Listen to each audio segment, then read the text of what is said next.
you are fond of the jungle, Uganda is where you want to be. Africa, especially Sub-Saharan Africa, is known for its wildlife parks, whether they be in South Africa, Botswana, Namibia, Kenya, Tanzania, Rwanda, Congo, and of course Uganda. But a lot of people still don't have Uganda on their itinerary.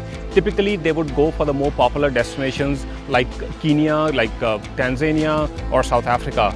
But Uganda is where you want to be. The national parks in Uganda are managed by the Ugandan Wildlife Authority, and they seem to be doing a pretty good job of it. I've been to only a few, but they have at least 10 national parks which you can visit. I visited 4, and I'm going to share my experiences about these. When in Uganda, I visited the Murchison Falls National Park. I went to the Bwindi Impenetrable National Park, and I went to the Queen Elizabeth National Park. However, I also passed through the Ishasha National Park, which technically is a part of the Queen Elizabeth National Park. So you can say I visited 3 or 4 national parks. If you love the forest, there is no itinerary which can give you enough of the same. However, if you must plan, I would recommend you spend at least 3 days in the Murchison Falls National Park. You spend at least 3 days in the Queen Elizabeth National Park, and you spend at least 2 days in the Bwindi Impenetrable National Park. And when I say 3 days or 2 days, it means full days and not traveling days where you get only half a day or a quarter day to yourself. Each of the parks I went to is unique and different in its own way. Starting with the Murchison Falls National Park, it gets its name from falls by the same name. The national park is teeming with wildlife. You could find lions, elephants, if you're lucky, leopards, hyenas, giraffes. You won't find zebras there though. And so many other mammals, other animals, porcupines, birds, reptiles. You'll find them all in the Murchison Falls National Park. The Bwindi Impenetrable National Park is known for its mountain gorillas. In all brochures of hotels and other businesses that are selling the national park, they will tell you it's the most incredible experience you're going to have spending time with the mountain gorillas. We'll come to that separately. And then you got the Queen Elizabeth National Park. You won't find giraffes here, but you'll pretty much find all other animals that you would also find in Murchison Falls. And the unique feature of this park, along with Ishasha, are the lions, who are known for climbing trees. Unfortunately, I could not see them on trees. The other thing is, when you are at Murchison Falls and you are at Queen Elizabeth, you can actually do boat cruises. When you do that, you see rich bird life along the way. You see hippos. In fact, you really get close to hippos. One of them was found lurking below the boat I was in, and it suddenly gave a big bump to the boat from below and ran away.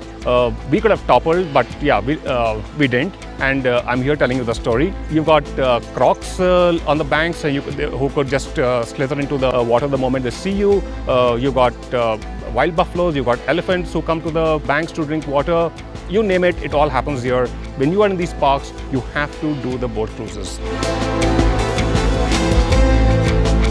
When you are out for a game drive, the kind of vehicle you are in and the guide and the naturalist you are with can make or break your experience. It is extremely important that you book the right mix. Ask your lodge what they're offering. If you're not satisfied, go and hire one privately. And again, there are different kinds of vehicles available depending what your agenda is. If you just want to look around, maybe you want a closed vehicle where you are comfortable, cool, and you can look around. However, if like me, you want to do serious photography, make sure you have a vehicle which is open on all sides and preferably on the top also, so you can shoot from all angles wherever you see wildlife, because it could appear from anywhere. And your naturalist and your guide, you have to interview them before you go out. You need to know how much they know about the park, how well do they track the animals, how well are they in sync with the forest and its environment. Till you don't sort that out, you should not head out if you are a serious wildlife lover. Should you go on a game drive with a vehicle which is only for you and your group, or should you share it with other guests? It all depends primarily on your budget and the experience that you're looking for. If you're looking for a quiet experience, if you want to be doing serious photography, I would recommend have a vehicle to yourself, even if it means you're paying higher, because the cost is not divided amongst as many people. Number two, of course, is the budget. If it suits your budget, please have a vehicle to yourself so you can actually tell the guide where to take the vehicle, when to stop, when to start, and totally view wildlife as per your taste and your preferences. All the parks I went to are actually located a few hours from each other. However, if you are short of time, you can take planes. These are usually 13 or 14 seaters. Actually take off and land on strips inside the forest. Of course, they can be a little expensive, so you need to have the budget for it. And otherwise, a drive from Murchison Falls National Park to Kampala was about 4 to 5 hours. From there to Bwindi takes another 5 hours. Bwindi to Queen Elizabeth takes another 4 to 5 hours. And Bwindi to Kampala takes another 6 hours. So really, it's a function of how much time you have available and what's your budget, and that can help you decide how you want to get around. When you are going by car, you can either take one with a driver who knows the way, or you can actually pick up one which is a self-drive car. I would do that next time I come and really drive at your own leisure and have a different kind of a fun. What do you need to pack when out for a game drive? The weather can change very quickly in Uganda, so I would recommend that you always have a light jacket and some form of rain protection with you, which could be a raincoat or an umbrella. Have sturdy shoes, especially when you are in the Bwindi Impenetrable National Park tracking gorillas, because that's where you're going uphill and downhill. The tracks could be slushy and you need a firm footing. Wear clothes which are light, which breathe easily, which where the sweat evaporates quickly enough.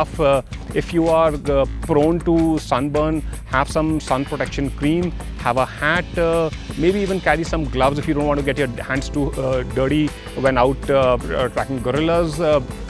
Really, these are the main things you should carry. Of course, at any given time, always have water and some snacks on you. When you're traveling to national parks in Uganda, you really need to keep a few things in mind which actually apply to any other national park. You need to respect nature. You need to make sure that what you're enjoying stays like this forever for future generations to enjoy, and for yourself also to enjoy. Make sure you don't litter. When you are near animals, please don't provoke them. Please don't make noises. Let them be. Just to get a better photograph, don't make noises, don't make catcalls. Animals should be left like they are. Just listen to your guides, listen to your naturalists. What they're saying it for a reason. Please obey them. You go to national parks to have a good time. It's a lot of fun, but do it responsibly. Our wildlife is our natural heritage. We don't have too much of it left in this planet. Save it for yourself, and save it for the future generations.